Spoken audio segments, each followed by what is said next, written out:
அமெரிக்க அதிபர் ட்ரம்ப் அமெரிக்காவோட 47வது அதிபராக பொறுப்பேற்றுட்டார். என்னதான் அவர் உலகத்துக்கே நாட்டாமையாக இருந்தாலும் அவர் செய்யக்கூடாத 7 விஷயங்கள் இருக்குது. அது என்னன்றதான் நாம் இந்த வீடியோவில் பார்க்க போகிறோம். நம்பர் 1, அவர் கட்டாயமாக கார் ஓட்டக்கூடாது. அமெரிக்காவினுடைய முன்னாள் அதிபராக இருந்தாலும் சரி, இந்நாள் அதிபராக இருந்தாலும் சரி, ஒன்ஸ் அவங்க அதிபர் ஆகிட்டாங்கன்னா தன்னுடைய மிச்ச வாழ்க்கையில் எப்போவுமே அவங்க கார் ஓட்டவே கூடாது.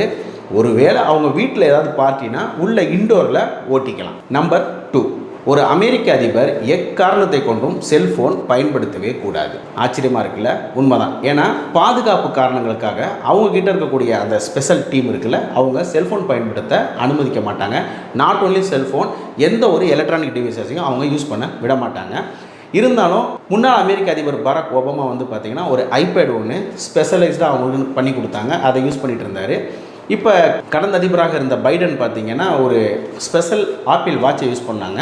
தற்போது அதிபராக இருக்கக்கூடிய ட்ரம்ப் இதற்கு முன்னாடி அதிபராக இருந்தார்ல, அப்போ அவர் ஃபோனை மாற்றிக்கிட்டே இருப்பாராம். ஒரே ஃபோன் வச்சுருக்க மாட்டார், ஃபோனை மாற்றிக்கிட்டே இருப்பார். ஆனால் ஃபோனு வைத்திருக்க அனுமதி கிடையாது. நம்பர் 3, அமெரிக்க அதிபரினுடைய பிள்ளைகளோ பேரன்களோ படிக்கக்கூடிய பள்ளிக்கூடத்துக்கு சீஃப் கெஸ்ட்டாக ஒரு அமெரிக்க அதிபர் போகக்கூடாது. ஏன் அப்படின்னு கேட்டிங்கன்னா பாதுகாப்பு காரணத்துக்காக அப்படின்னு சொல்லி அவங்களுடைய பாதுகாப்பு படை வீரர்கள் சொல்கிறாங்க. நம்பர் 4, ஒரு அமெரிக்க அதிபராக இருக்கக்கூடியவர் நேரடியாக சமூக வலைதளத்துக்கு வரவே கூடாது.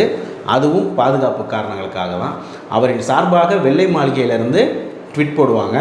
அப்படியே அவர் சார்பாக ஒரு ட்வீட்டு அவருடைய பேர்லேயே வந்தால் கூட அது அவருடைய அட்மின் பண்ணுவாரே தவிர நேரடியாக ஒரு அமெரிக்க அதிபர் செல்ஃபோன் பயன்படுத்தவே தடை அப்படின்றப்ப சோசியல் மீடியாவை அவர் யூஸ் பண்ணவே கூடாது. நம்பர் 5, ஒரு அமெரிக்க அதிபராக இருக்கக்கூடியவர் ஒரு தனியார் விமானத்தில் பயணிக்கவே கூடாது. எந்த ஒரு ஏர்லைன்ஸ்லையும் அவர் ஏற முடியாது.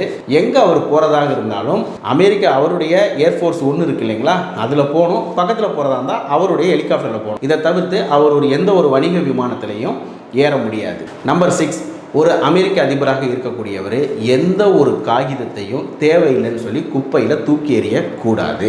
எந்த ஒரு காகிதமாக இருந்தாலும் அவருடைய அரசு அதிகாரிகள் அவங்க பார்த்துட்டு பரிசீலிச்சுட்டு இது தூக்கி போட்டுறணும் அப்படின்னு சொல்லி அவங்க தான் தூக்கி போட்டணும். தவிர ஒரு அமெரிக்க அதிபர் ஒரு வெள்ளை பேப்பருடைய கசக்கி, நம்ம ஊரில் படத்தில் பார்ப்பீங்களா, ஒரு அரசியல்வாதி கசக்கி தூக்கி எறிவார், அந்த மாதிரிலாம் பண்ணவே கூடாது.